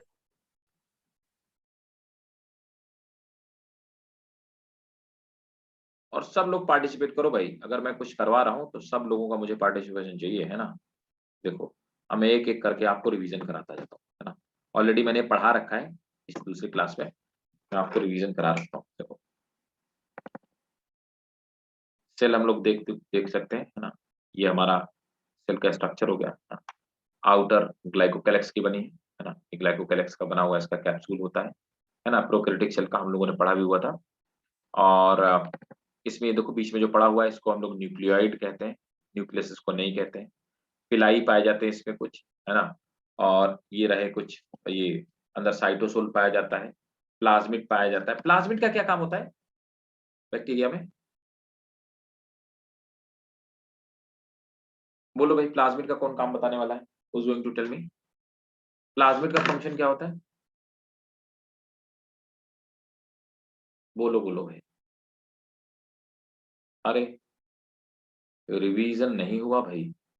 सुनो, हम लोग, मैं इसके क्वेश्चन फिर से डिस्कस करूंगा और आप मुझे बताओगे। कुछ प्रीवियस ईयर भी हो सकते हैं, प्रीवियस ईयर भी तो होंगे ही होंगे, है ना। और कुछ क्वेश्चन मैं रखूंगा नॉर्मल वाले क्वेश्चन। ठीक, ठीक है भाई। से क्या बोला आपने, रिपीट कर दो। मैं काम करता हूँ। आपका सिलेबस क्या है सेकंड टर्म 2 का? प्लांट और एनिमल फिजियोलॉजी तो है ही, सेल बायोलॉजी वाला पार्ट भी है ना। बोलो, टर्म 2 का यस सर होगा सर। सेल बायोलॉजी है। मुझे लगता है शायद बायोमोलिक्यूल नहीं है, शायद दोनों सेल बायोलॉजी दोनों चैप्टर, लेकिन सर बायोमोलिक्यूल नहीं है। है। अच्छा सूरज क्या नहीं है है सर, बताओ। नहीं है, नहीं है, नहीं है ना? हाँ नहीं है। हाँ नहीं है। रोशनी बताओ भाई। बोलो भाई, सब लोग बोलो, देखो सब लोग पार्टिसिपेट करो, सबका पार्टिसिपेशन चाहिए तभी मजा आएगी। रिवीजन बढ़िया से पढ़ के रखो और अच्छे से डिस्कशन करो, उतना ही फायदा होगा। तो रोशनी Yes, बोलिए sir. भाई। हाँ मैं बोला हूँ कि क्या मैं कह रहा था, भूल गया। हाँ मैं कह रहा था टर्म टू में सेल बायोलॉजी है ना पार्ट आपके स्कूल एग्जाम में? No, sir, नहीं है। नहीं है? We sell फिर by the time. Cell biology नहीं है। अच्छा, और ये प्लांट और ये एनिमल फिजियोलॉजी है? Yes, sir. Okay. Surat, what's about you? Cell bio है? सर सेल साइकिल है। सेल साइकिल है, ठीक है चलो। मतलब मोस्टली लोगों के है इसका मतलब। लीजा है क्या? She is not there. आ गई। अच्छा, डिस्कनेक्ट हो गई वो। ओके ठीक है। तो देखो मैक्सिमम लोगों में, मतलब 90% लोगों के स्कूल में ये है सेल बायोलॉजी। देखो प्लाज्मिड का मैंने आपको बताया था, इसका काम क्या होता है, इसको प्रोटेक्ट करना बैक्टीरिया को, एंटीबायोटिक से प्रोटेक्ट करना, हाई टेम्परेचर से प्रोटेक्ट करना, वाटर की स्कैरसिटी से प्रोटेक्ट करना, है ना। तो प्रोटेक्शन काम होता है। राइबोसोम का काम क्या है? प्रोटीन सिंथेसिस करना। पिलाई का काम क्या होता है? सेक्सुअल रिप्रोडक्शन में हेल्प करना। कैप्सूल का काम क्या होता है? हाई टेम्परेचर में इसको बचा के रखना। बना किससे होता है? ग्लाइकोकैलेक्स से बना होता है। ग्लाइकोकैलेक्स क्या है? एक तरह का शुगर है ना। सेल वॉल किससे बनी होती है? पेप्टाइडोग्लाइकन से बनी होती है ना। और इसमें दो प्रोटीन पाई जाती हैं, कौन सी? नैग और नैम, है ना। और प्लाज्मा मेम्ब्रेन हर जगह एक ही चीज से बनी होती है, बाइलेयर ऑफ लिपिड और प्रोटीन से मिलकर बनी। ठीक है, पूछते जाओ जहां जहां पे और बढ़िया से रिवीजन करो। सेल वॉल पे आ जाते हैं। मैंने देखो आपको बताया था कि सेल वॉल 3 लेयर में पाई जाती है। अब एक क्वेश्चन मैंने पूछा हुआ था, बच्चे उसको भी नहीं कर पाए कि सबसे आउटर मोस्ट बताओ। अच्छा आप ही बता दो, प्लांट की किसी भी प्लांट सेल की आउटर मोस्ट लेयर क्या होगी? बहुत ध्यान से मेरा क्वेश्चन समझना। क्वेश्चन बढ़िया मैंने पूछा है, लेकिन ये थोड़ा सा आप ज्यादा दिमाग लगाओगे तभी आप इसका आंसर सही दे पाओगे। What is the outermost layer of cell wall? Outermost layer of any cell, plant cell आपके सर सामने सेल वॉल। अच्छा ठीक है, रोशनी और सूरत आप लोग बताओ।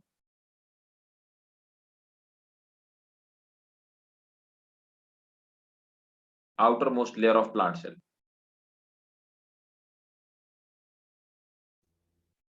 Cell wall.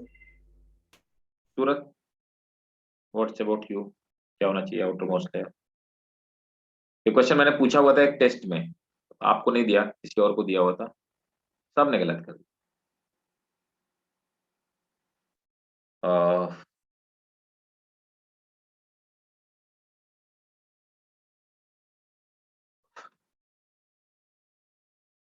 नहीं,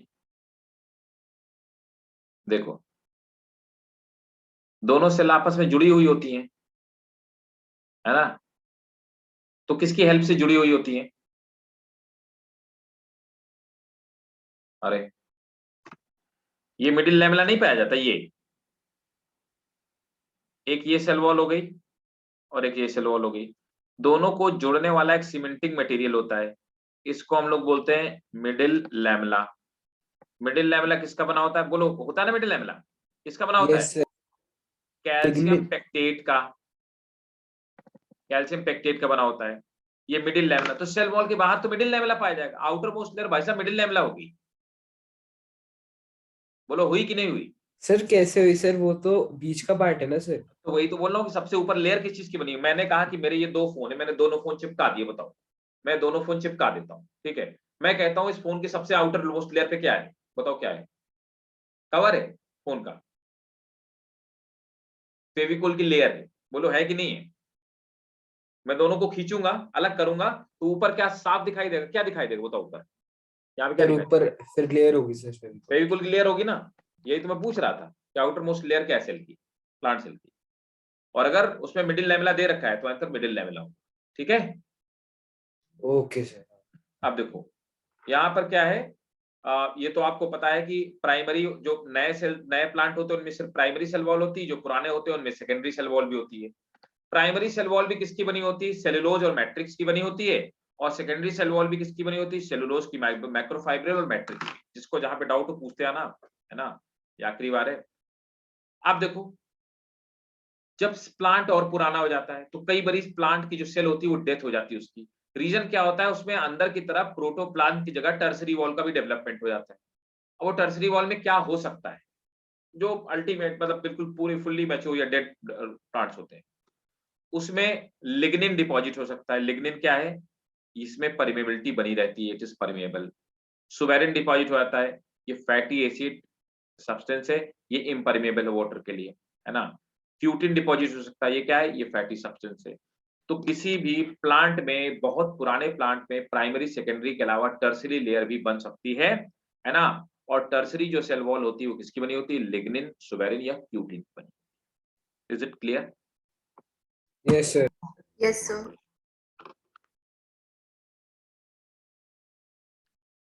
प्लाज्मा मेम्ब्रेन में आ जाती है, देखो सेल मेम्ब्रेन या प्लाज्मा मेम्ब्रेन, है ना, हम लोगों ने पढ़ा हुआ था। तो सेल मेम्ब्रेन किसकी बनी होती है? देखो इसको हम लोग क्या बोलते हैं? इसको जो टर्म सेल मेम्ब्रेन था, किसने? निगेली और कार्नर ने खोजा उसको, है ना, सेल मेम्ब्रेन को। प्लाज्मोलेमा भी कहते हैं, प्लाज्मा मेम्ब्रेन कहते हैं, बायो मेम्ब्रेन भी कहते हैं। किसकी बनी है? बाई लेयर ऑफ लिपिड और प्रोटीन की बनी हुई है। देखो और किसका कॉम्पोजिशन होता? By layer of lipid. तो एक ये लिपिड की लेयर हो गई और एक ये लिपिड की लेयर हो गई, है ना। दोनों लिपिड की लेयर के बीच में इस तरह की प्रोटीन बने होते हैं। अब देखो एक क्वेश्चन और, बच्चों से मैंने एक और क्वेश्चन पूछा कि भाई इंटीग्रल प्रोटीन क्या होती है? बोले sir question out of syllabus. मैंने पूछा 10, देखो मैं आपको क्वेश्चन दिखाता हूँ। मैंने उनसे कहा, क्वेश्चन जो दिया कि which of the following is the protein, which of the following protein traverse across the cell membrane. बताओ क्या होगी? कौन सी प्रोटीन सेल मेम्ब्रेन को ट्रेवर्स करती है? क्या होना चाहिए आंसर? आपके सामने डायग्राम है। The protein which traverse across the plasma membrane, ये सेल मेम्ब्रेन। बोलो भाई सूरत क्या होगा आंसर? हिंदी में अगर मैं कहूं कि ऐसी कौन सी प्रोटीन है जो प्लाज्मा मेम्ब्रेन को आर पार क्रॉस करती है? ट्रेवर्स अक्रॉस, आगे से पीछे तक उसको पूरी तरह क्रॉस करती है, बताओ। हे प्रभु। Sir integral protein. ऑब्वियसली यार मेरे भाई, यही होगा इंटीग्रल प्रोटीन। बताओ रोशनी, नहीं होगा इंटीग्रल प्रोटीन? सामने हम दिख नहीं रहा? Yes, sir. तो या तो आंसर क्या होगा सूरत? इंटीग्रल होगा या क्या होगा? Channel protein. दो ही तो आंसर हो सकते हैं, बोलो। Yes sir. है ना। उसमें आंसर पेरिफेरल भी था, इंटीग्रल भी था, चैनल नहीं था। पेरिफेरल था, इंटीग्रल था, ग्लाइकोप्रोटीन था, एक और कुछ था, कैरियर प्रोटीन था, है ना। इंटीग्रल प्रोटीन होगा। अब आप इसको अगर ये बोलो कि सर ये आउट ऑफ सिलेबस है, सीबीएसई में लाइन नहीं दे रखी, तो फिर उसमें कुछ नहीं किया, है ना। तो इसलिए बोलता हूँ बहुत सारे लोग क्या करते हैं ना, they are very stubborn kind of people. They remain stuck on the NCERT and only on the statement of NCERT. And if you are stuck over there, then you won't be able to solve the medical question completely. You will be able to solve only 75% question. And rest of the 75% question, either they are logical or they are indirect, or sometime they will be out of NCERT as well. जैसे electron microscope का हमने पढ़ा भी, है ना, ऐसे question. Radiography का मैंने क्वेश्चन पढ़ा, क्वेश्चन, ठीक है। ठीक है, अब देखो कॉम्पोजिशन क्या होता है। कॉम्पोजिशन देखो, ये प्लाज्मा मेम्ब्रेन का 20 to 79% लिपिड, 20 to 70% प्रोटीन। तो लिपिड और प्रोटीन का जो कंटेंट होता है वो वेरी करता है। जो सेल कम फंक्शनल होंगी उनमें लिपिड ज्यादा होगा, प्रोटीन कम होगा। जो सेल ज्यादा फंक्शनल होंगी उनमें क्या होगा, प्रोटीन ज्यादा होगा और लिपिड कम होगा। ठीक है, कार्बोहाइड्रेट 1 to 5%, वाटर 20%, है ना। ये जो मॉडल दिया गया है इसको फ्लूइड मोज़ेक मॉडल कहते हैं। ये बहुत इंपॉर्टेंट क्वेश्चन है, 1972 में सिंगर और निकोलसन ने दिया था। सिंगर और निकोलसन के लिए इस बात को नोबेल प्राइज दिया गया। सेल मेम्ब्रेन कैसी है, अभी थोड़ी देर पहले क्वेश्चन हम लोग सॉल्व कर रहे थे, मैंने आपको बताया कि क्वाजी फ्लूइड है। ये देखो मैंने लिख भी रखा, क्वाजी फ्लूइड है ना। परमिएजेस क्या होते हैं, ये एंजाइम होते हैं, है ना। कैरियर प्रोटीन पाए जाते हैं। कैरियर प्रोटीन जो ऊपर से नीचे तक आयंस को लेकर के आने का काम करते हैं, उनको कैरियर प्रोटीन कहते हैं। ठीक है, बोलो बताओ भाई, क्लियर है, कोई डाउट? साथ साथ No, अपने sir. नोट्स भी रखो और पूछते जाओ जो डाउट्स हो, तीनों लोग। तो ये हो गई हमारी सेल मेम्ब्रेन, है ना। अगले टॉपिक पे आ जाते हैं।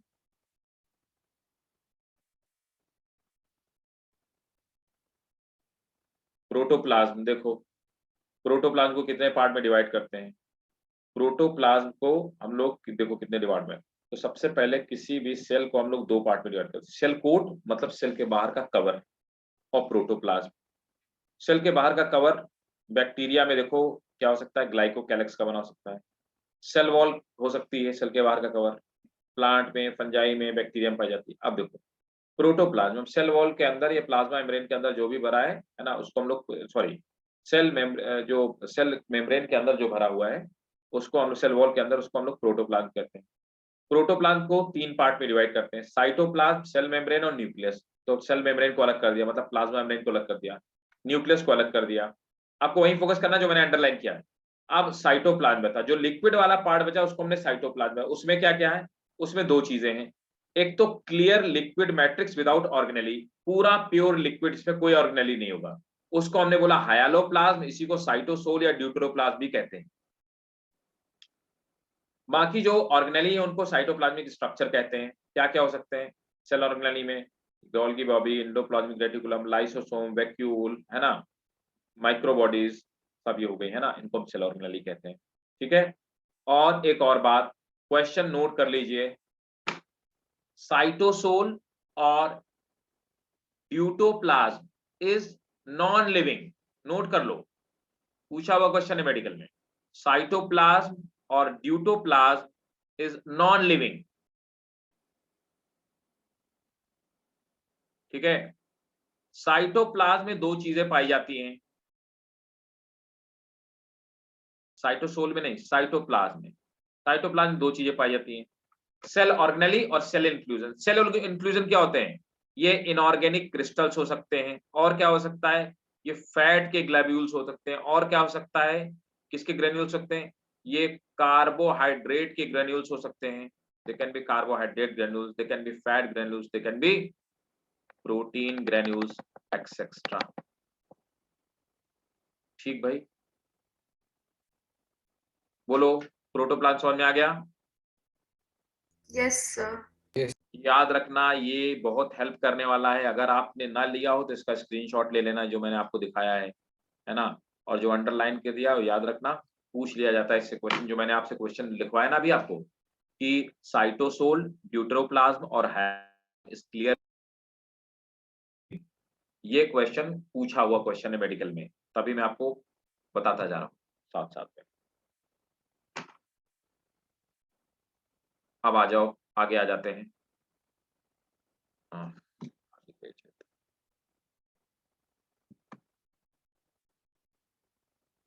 एंडोप्लाज्मिक रेटिकुलम आ गया। एंडोप्लाज्मिक रेटिकुलम देखो इस तरह के स्ट्रक्चर होते हैं एंडोप्लाज्मिक रेटिकुलम, इस टाइप के स्ट्रक्चर होते हैं।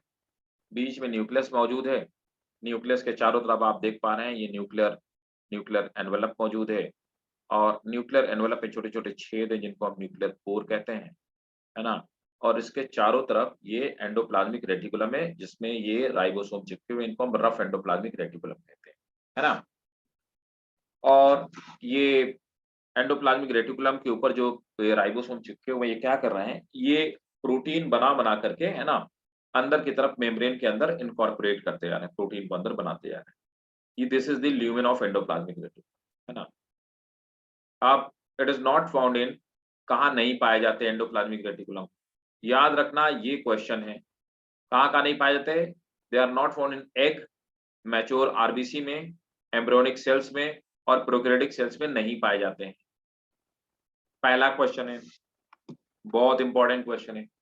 दूसरा क्वेश्चन क्या है कि ये जो एंडोप्लाज्मिक रेटिकुलम है, इनके ऊपर जो राइबोसोम चिपके होते हैं वो एक स्पेशल टाइप की प्रोटीन से चिपके होते हैं, और जिस प्रोटीन की हेल्प से चिपके होते हैं उस प्रोटीन को हम लोग राइबोफोरिन प्रोटीन कहते हैं, ribophorin 1 and ribophorin 2 in protein से चिपके हुए होते हैं, है ना। स्मूथ एंडोप्लाज्मिक रेटिकुलम लिपिड और स्टेरॉइड की सिंथेसिस होती है। रफ एंडोप्लाज्मिक रेटिकुलम में राइबोसोम, एंजाइम और प्रोटीन बनते हैं। पोर्टर और थॉमसन ने 1945 में इसकी खोज की थी एंडोप्लाज्मिक रेटिकुलम, है ना। यहाँ पर जो ये प्रोटीन है, ठीक है, ये जो प्रोटीन है किसने खोज की थी, ये भी इंपॉर्टेंट, याद रखना। राइबोफोरिन प्रोटीन याद रखना, कहाँ नहीं पाई जाती याद रखना। These are the question of medical examination, ठीक है। बाकी आपसे स्कूल में पूछा जाएगा what is the function of endoplasmic reticulum. Glycosylation क्या है, ये प्रोटीन बना के एड ऑन करते हैं, प्रोटीन के साथ में कार्बोहाइड्रेट ऐड किया जाता है, प्रोटीन में कार्बोहाइड्रेट को ऐड करने के प्रोसेस को ग्लाइकोजाइलेशन कहा जाता है भाई साहब, है ना। This is called ग्लाइकोजाइलेशन।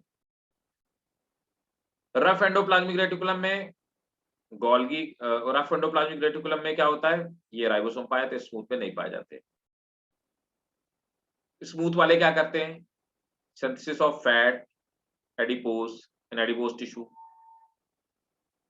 Glycogen in liver cells को स्टोर करने का काम करते हैं, सिंथेसिस ऑफ स्टेरॉइड हार्मोन, ये काम होता है स्मूथ एंडोप्लाज्मिक रेटिकुलम का, ठीक है। बताओ भाई, सार्कोप्लाज्मिक रेटिकुलम क्या होते हैं, जब एंडोप्लाज्मिक रेटिकुलम हमारी मसल्स में पाए जाते हैं और वो क्या करते हैं, कैल्शियम को स्टोर करने का काम करते हैं, तो उन्हीं एंडोप्लाज्मिक रेटिकुलम को हम लोग सार्कोप्लाज्मिक रेटिकुलम कहते हैं। बताइए, क्लियर है? Yes sir. पॉइंट्स नोट कर लीजिए जो मैंने बताया आपको मेडिकल के लिए हैं।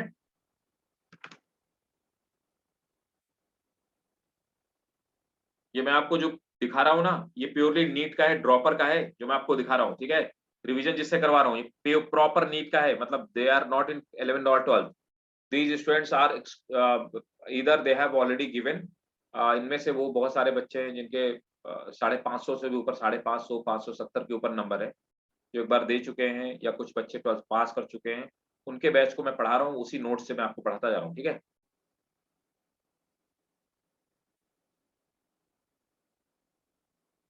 देखो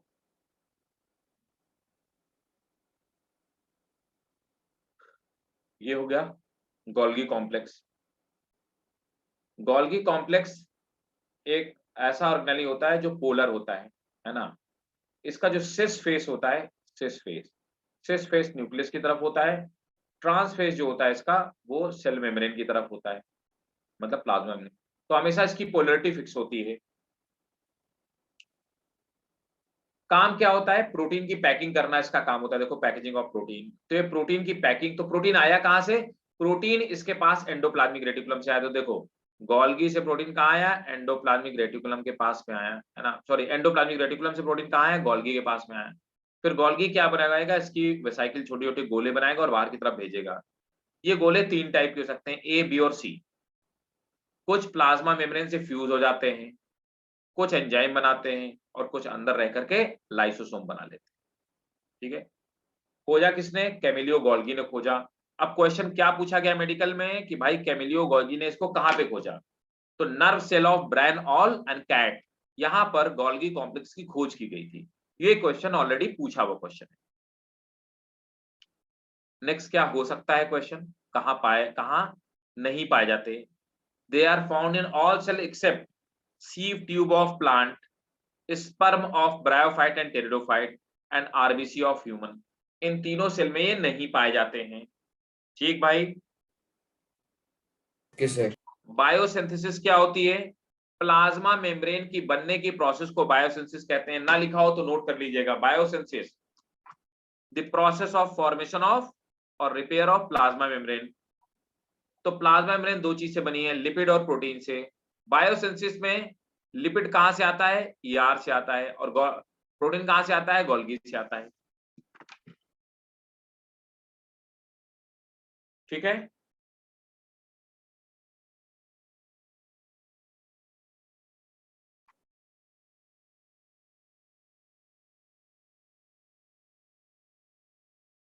लाइसोसोम देखो, तो लाइसोसोम अभी हम लोग थोड़ी देर पहले ही क्वेश्चन सॉल्व कर रहे थे, हम लोग लाइसोसोम देख रहे थे। सिंगल मेम्ब्रेन का बना होता है। क्वेश्चन जो आपसे पूछा जाएगा, एक तो कितने टाइप के एंजाइम पाए जाते हैं, तो मैंने अभी आपको बता दिया 50 different type of the enzyme can be found in lysosome. Suicide bag कहते हैं, आपको पता है क्यों कहते हैं। अब क्या होता है, लाइसोसोम के अंदर हाईली एसिडिक मीडियम क्रिएट किया जाता है। कौन बताएगा क्यों क्रिएट होता है? कौन बताएगा?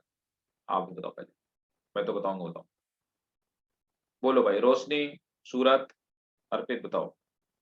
लाइसोसोम के अंदर हाईली एसिडिक मीडियम होता है, वो कैसे हाईली एसिडिक मीडियम क्रिएट करते हैं? आपके सामने पूरा डिस्क्रिप्शन है।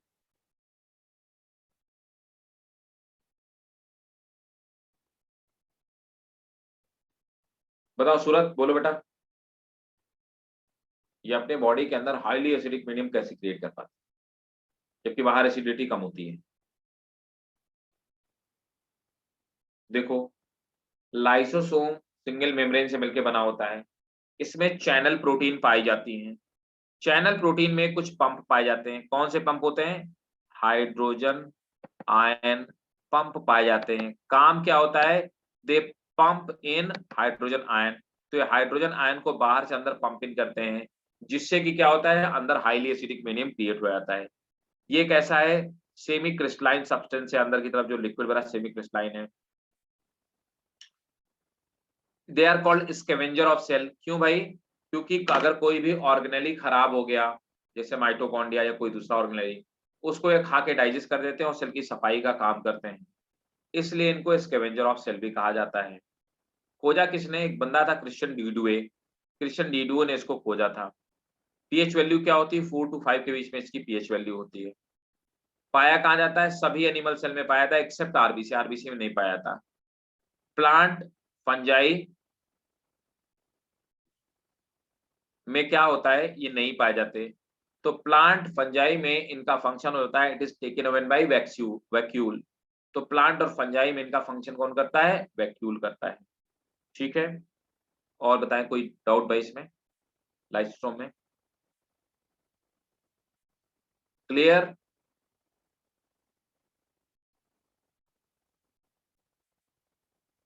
Yes, बोलो sir. भाई। बहुत बढ़िया। देखते जाओ, जहां जहां ना आए वहां पूछते जाओ। जो मैं बताते जा रहा हूँ ना कि मेडिकल का क्वेश्चन है उसको आप, अच्छा इसमें अभी और कुछ है। हाँ, प्राइमरी लाइसोसोम, अच्छा ये भी बहुत इंपॉर्टेंट। प्राइमरी लाइसोसोम क्या है, सेकेंडरी लाइसोसोम क्या है, टर्सरी लाइसोसोम। देखो, जो यूनिसेलुलर ऑर्गेनेली होते हैं, यूनिसेलुलर एनिमल्स होते हैं लाइक अमीबा, ये इनगल्फ करते हैं किसी फूड पार्टिकल को। हम इस प्रोसेस को फैगोसाइटोसिस कहते हैं। फैगोसाइटोसिस इन्होंने किया, एक टेम्परेरी फूड वैक्यूल बन गई। Food vacuole that is temporary food vacuole बन गई। टेम्परेरी फूड वैक्यूल से लाइसोसोम कंटेनिंग एंजाइम डिफ्यूजेस। अभी तक ये जो लाइसोसोम थे इनको हम प्राइमरी लाइसोसोम कह रहे थे। जब फ्यूज हो जाने के बाद इसको क्या बोलते हैं? सेकेंडरी लाइसोसोम बोलते हैं। उसके बाद ये डाइजेशन का काम करते हैं और एक्सक्रीटरी मटेरियल को बाहर की तरफ पूछ देते हैं, वो फेंक देते हैं। क्या काम करती हैं? किसी टिश्यू की डेथ के लिए, उसके लिए रिस्पॉन्सिबल है, इसलिए they are responsible for necrosis. Necrosis पता है सबको? मैं बता चुका हूं हालत। नेक्रोसिस,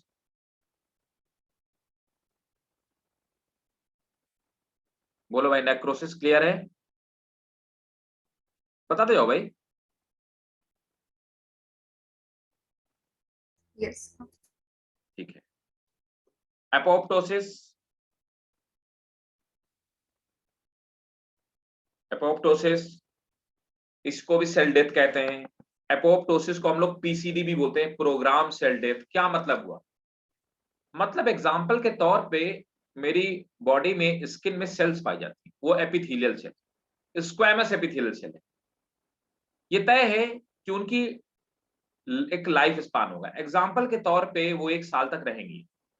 स्क्वैमस एपिथेलियल सेल को, हर सेल को मरना है, उसके मरने की तारीख तय है, उसके मरने की प्रोग्रामिंग तय है। इस प्रोसेस को हम पीसीडी कहते हैं, प्रोग्राम सेल डेथ कहते हैं।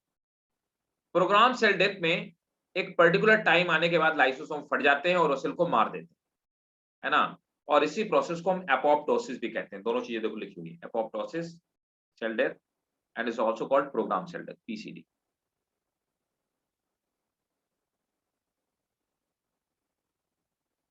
ठीक है, Yes, sir. ओके।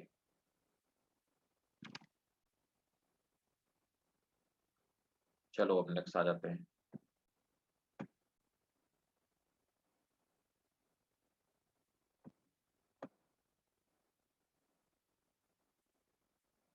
वैक्यूल्स।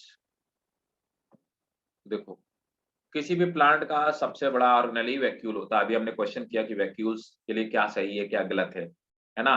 अभी देखो, आप देखो, टोनोप्लास्ट, ये देखो मैंने लिखा भी हुआ है, टोनोप्लास्ट वैक्यूल की मेम्ब्रेन को कहते हैं, है ना। और एक ऐसी होती selectively permeable. If any one of you want to note it down, please note it down, it is selectively permeable. NEET का क्वेश्चन है। टोनोप्लास्ट मेम्ब्रेन का नाम है, ये तो खैर आपको भी मैंने बताया था, है ना। और ये सिलेक्टिवली परमेबल होती है। क्या क्या पाया जाता है टोनोप्लास्ट के अंदर? जो भरा होता है वैक्यूल के अंदर, मतलब जो भरा होता है उसको हम सेल सैप कहते हैं। सेल सैप में क्या क्या होता है? वाटर होता है, पिगमेंट होता है, मिनरल होता है, और क्या बोलते हैं इसको? सेल सैप बोलते हैं इसको, है ना। इसको हम लोग सेल सैप कहते हैं। ठीक, लार्जेस्ट ऑर्गेनेली है प्लांट सेल का। और ये क्या करता है? वैक्यूल जब बड़ी होती है तो प्रोटोप्लाज्म पेरिफेरल हो जाता है, मतलब साइड में चला जाता है। न्यूक्लियस क्या होती है? पेरिफेरल हो जाती है। ठीक है। और ये पिगमेंट स्टोर करने का भी काम करता है, एग्जांपल के तौर पे एंथोसायनिन पिगमेंट, है ना। ठीक है, क्लियर है भाई? वैक्यूल। Yes sir.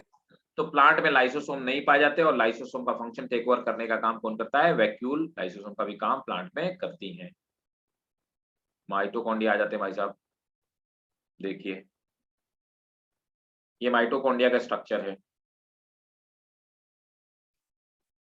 और ये अंदर वाली इनर मेम्ब्रेन है ना। आउटर मेम्ब्रेन हो गई। डीएनए देखो इसके अंदर पाया जाता है।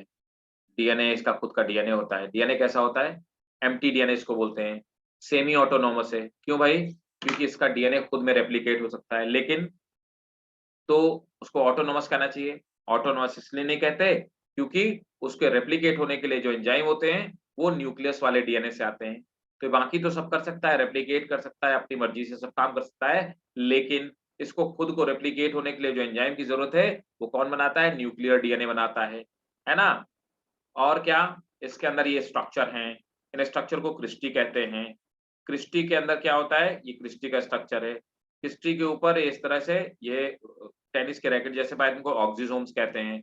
ऑक्सीजोम 2 पार्ट से मिलकर बना होता है। बेस वाला F0 कहलाता है और ऊपर वाला F1 पार्टिकल कहलाता है। F1 पार्टिकल जो है एटीपी सिंथेस एंजाइम की तरह काम करता है। यहाँ पे एडीपी से एटीपी का फॉर्मेशन होता है ना।